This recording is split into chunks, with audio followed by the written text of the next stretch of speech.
Welcome to Lesson 11 in Module 3, Leveraging the Facebook Toolset. Today we're talking all about Facebook compliance.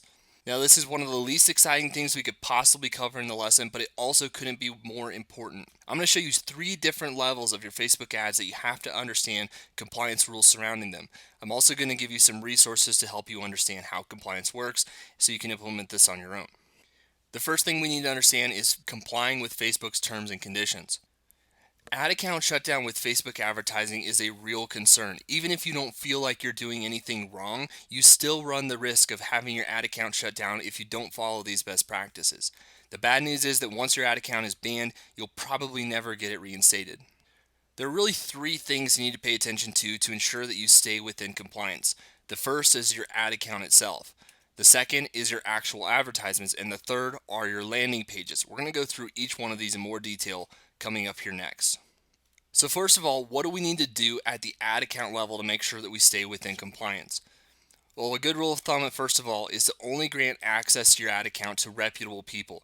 If you have some nephew that's doing stupid things online and bashing people, don't add that person as an admin or an editor to your ad account.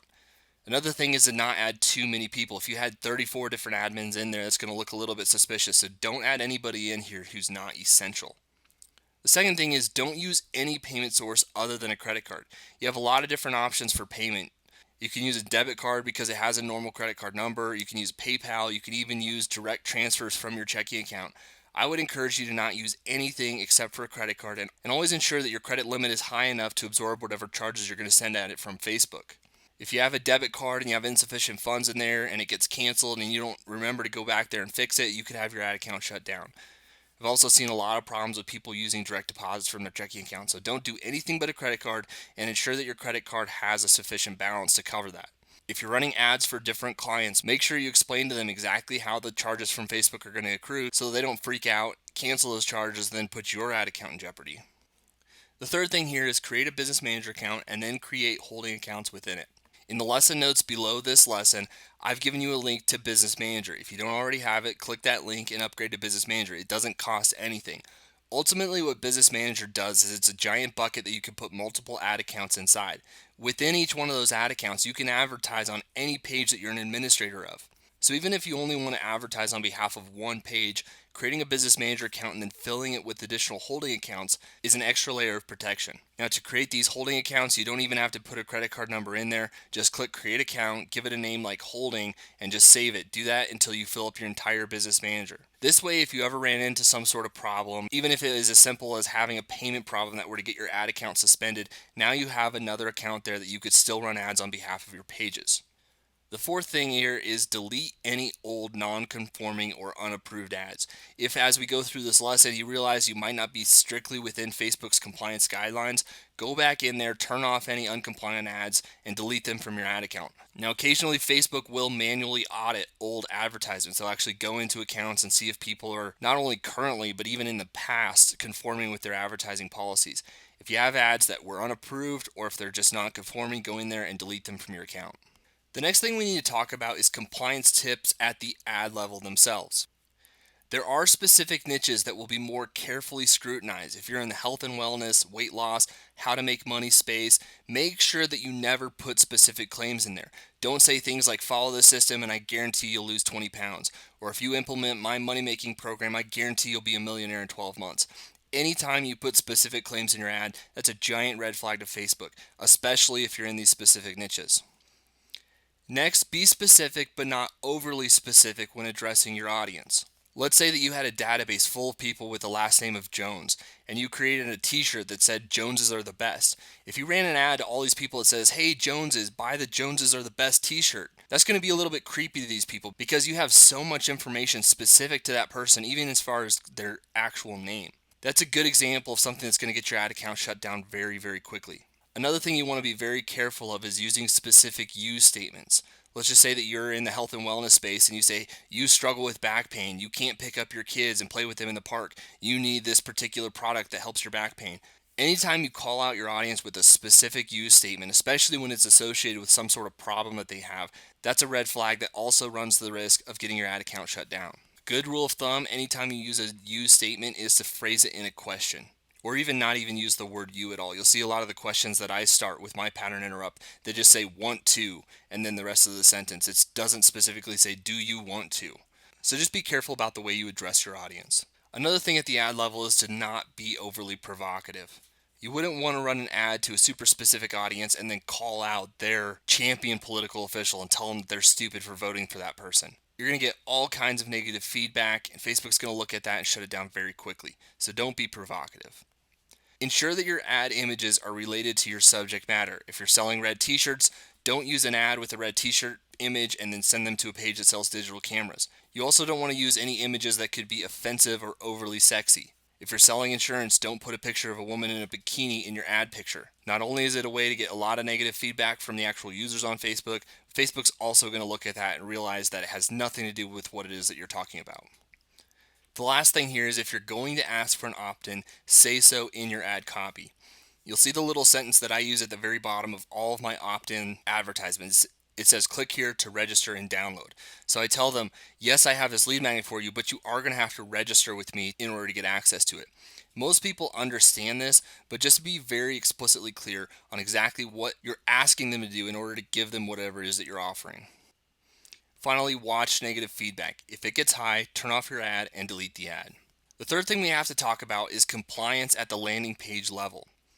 Facebook will automatically and occasionally manually look at your landing pages to ensure that they're within compliance. You remember the link text description that Facebook automatically pulls from your landing page and puts into the bottom portion of your ad. This should show you that Facebook does have insight into whatever the destination page that you're sending people to from your ads. They also will occasionally go through manually and make sure that you're not breaking the terms and conditions in the copy of your landing page. Everything that we talked about at the ad level in terms of language and imagery, make sure you apply that to your landing page as well, because sometimes you'll have actual eyes looking at your landing page. Tell people exactly what to expect if you're delivering some sort of lead magnet. If you're going to give it to them by email or if it's going to get there in 24 hours. Don't give people an opportunity to become upset with you. Tell them exactly what's going to happen and always do what you say you're going to do. A couple months ago, I saw an ad for a guy who had a New York Times best-selling book that I had wanted to buy anyway, and he was actually offering to give it away for free as long as you just paid shipping and handling. Well, I was really interested in this particular guy, so I went in there, put in my credit card for the $6, and waited for my book to arrive. Well, 4 weeks later, I still hadn't received it, and his ad popped up again. So I wasn't a douche about it, but I did comment in there and say, hey, I ordered this book and I didn't actually receive it. Well, this particular marketer actually personally replied to me and said, hey, you didn't buy the upsell after you asked for the book, so we don't actually send the book out to people who didn't buy the upsell.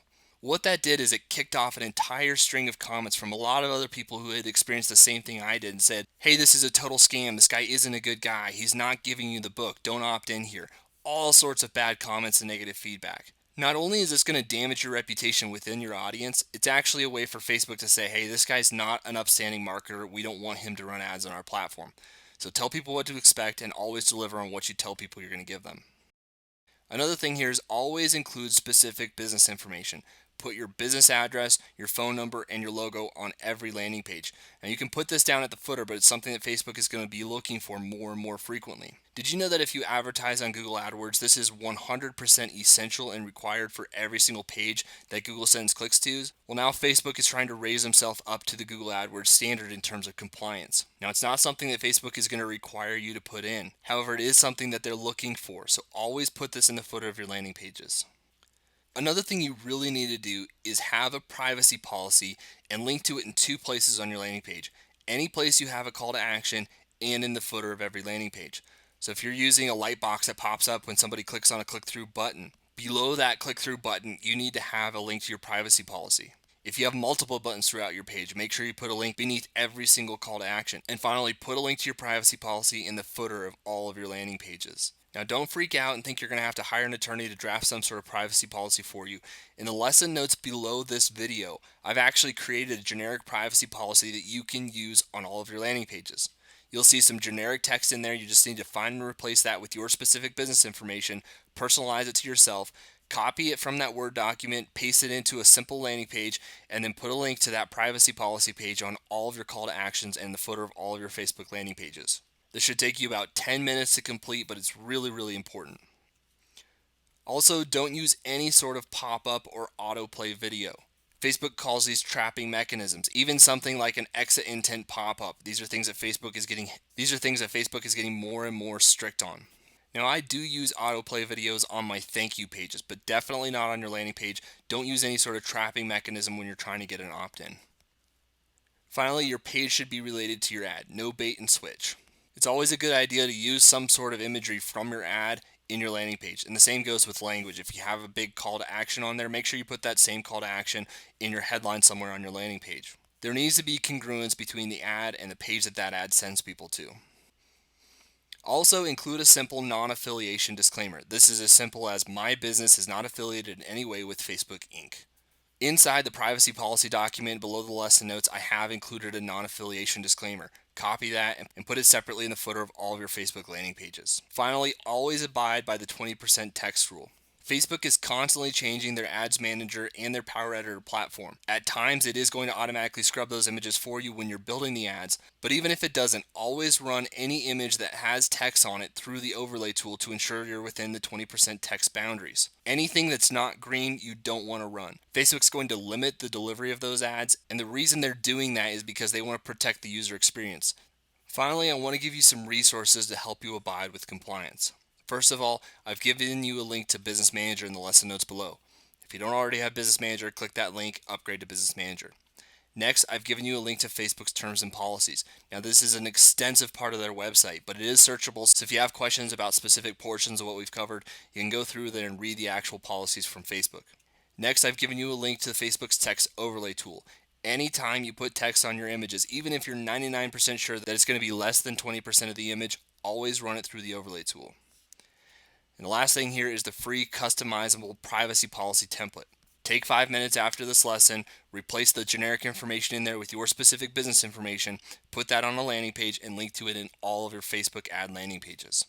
Well, this concludes the final lesson for the core content of the anatomy course.